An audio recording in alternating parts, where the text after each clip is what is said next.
Later, she posts her video to the internet so her friends and family can watch her son Here we play. go again with another baby video.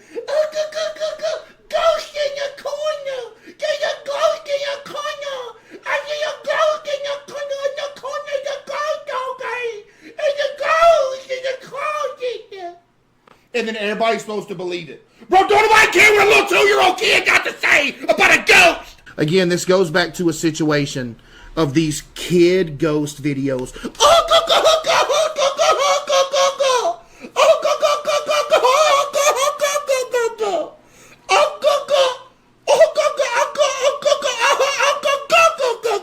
What did you say, honey? You said there's a demon in the corner that's gonna kill our whole family?